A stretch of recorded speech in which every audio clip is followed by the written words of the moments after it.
So I've really listened to you help people fine-tune. Sometimes people will say, I'm happy 95% of the time, and you'll be like, not even close. I feel like as I do this work, I get more and more in touch with what I actually feel. Good. You know, I kind of can fool myself, and then I'll see what's happening, and I go, oh. Well, it's all right. Manifestations are wonderful. Yeah. Because there are two ways of knowing how you're doing with your gap. There are two ways of knowing how in sync you are with all that you've become and all that you want, or how out of sync you are. One is by the way you feel as it's happening, and the other is by what's turning to things, by what's manifesting. If unwanted things are manifesting, you've got your attention on those kinds of unwanted things.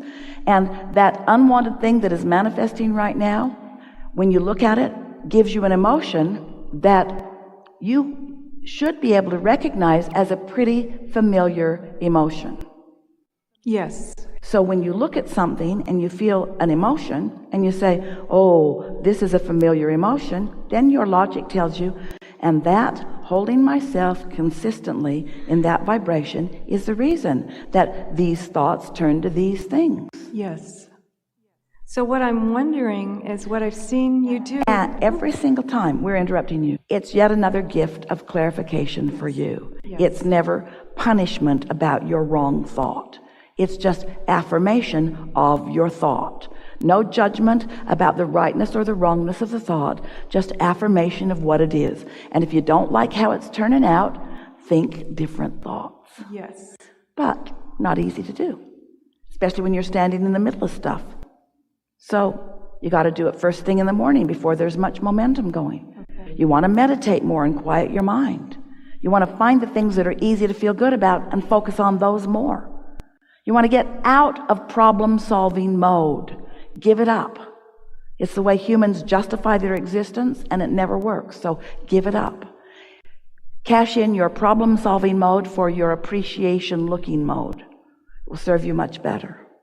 We'll listen to the details. Well, it's not so much details as what I've loved with some people is I've seen you kind of help tune them. It's like you take a subject and just sort of just gently, with so much care, just take them into a place so they can just feel what it is you're talking about.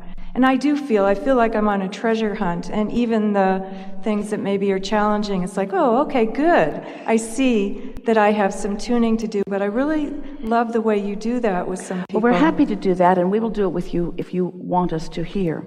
But we want to say something that is really important to the unfolding of this conversation. It's something that we're talking about a lot recently, and it is about the difference between a condition that evokes an emotional response and a less active vibration over which you have more control. In other words, there's more momentum in things as they begin to manifest. Okay. So in the idea of turning thoughts to things, if you start earlier in the process, there is less resistance, less satisfaction too, but less resistance. You see what we're getting at? I do, yes. So sometimes, all the time, people would say, well, if that were different, I would feel a lot better. If that person were different, then I would feel a lot better. And we don't question that. We know. We agree that if you were looking at something different, Esther has a friend that says, if that person were just different, he'd be perfect. And so we understand that the condition is something that gets your attention. And so what conditional love is, need to modify those conditions so that when I look at them, I have a knee-jerk response that feels good to me. Unconditional love is, never mind the condition, let's back up from the condition and find the essence of it that has less momentum, that's easier for me to find alignment. Yes. So, in the progress of vibration turning to thoughts, turning to rendezvous, turning to experiences, turning to things, in that process of evolution, in the evolution of becoming, over here where the emotion is, where the thoughts just start flowing and the emotion follows instantly. We want to call that an unconditioned, just for a little while, because there's no condition. It's just an idea, and it's just an emotion about an idea. And all of you, whether you're creating relationships or financial empires, most of it is done before the first brick is laid or before the first words are exchanged, because this vibrational reality is created and all of the power happens. And then when you start getting involved in it, that's when you start messing it up by giving your attention to the details that you don't like, you see. So if you could stay in the unconditional, more emotional, and we want to for a while call the emotional state the unconditional state. So then what you're asking of us is, Abraham, please present to me a sort of picture that I can focus on so that I can feel better. And we say, that's still pretty conditional, because you're wanting us to create something that you can respond to, where what we're wanting you to do is care so much about feeling good that you're willing to feel around until you find it. And what that means, oh, this is such a leading edge conversation. What that means is, you're going to feel your way into alignment, just like Esther did in those 9 months that she was meditating. She could feel when her mind was wandering and that state of detachment wasn't there. And she could feel when she'd quieted her mind and that state of detachment was more. She could feel when she was in greater harmony with something that felt good, and she could feel when it dissipated. You can always feel your alignment with what you want, but it takes a little listening and feeling and tuning before you're able to do that. And so this is really the more effective approach, because what we see with so many of you is that you are trying so hard to cause yourself to feel good that you have become more controlling of conditions that you can't control, and therefore feeling less good rather than more good. It requires letting go and trusting. And that requires understanding this 3-step process. You have already asked, it's already in the vortex, and it is already a reality. If you could just accept that, it is a done deal. It is ready for you. It's done. You ask, source answered, it's there, and the law of attraction has assembled all cooperative components. It's done, it's there, it's done, it's there, it's done, it's there. So you don't have to keep trying to create conditions that allow it. All you have to do is chill out. Get into a place where you're in the receptive mode, where the idea will occur to you. It might be an idea of going there or going here. It might be an idea, you know that feeling when you say, oh, I just got the best idea. Esther has a friend who says, you know where that came from. You know where that came from. It came from your vortex. It's an idea that you received. You allowed yourself to be the receiver of it. And there is nothing in all of the universe more delicious than to be the receiver of the unfolding of your own creation that you've put there, because you've finished it. Pretty much, you finished it. You've lived enough life that you've put it there, and it is a reality. It's an unconditioned. It's an unconditioned. You got to start getting excited about the unconditioned. So if somebody said, what are you going to do today? Esther's begun to say, oh, it's mostly going to be a day of quiet contemplation. And they say, really? Because that's not what they see when they watch Esther. She's rarely still. She's hardly ever quiet. But she is contemplating. In other words, she wants to tune in and she wants to follow her nose. She wants to, interesting. She wants to follow that feeling.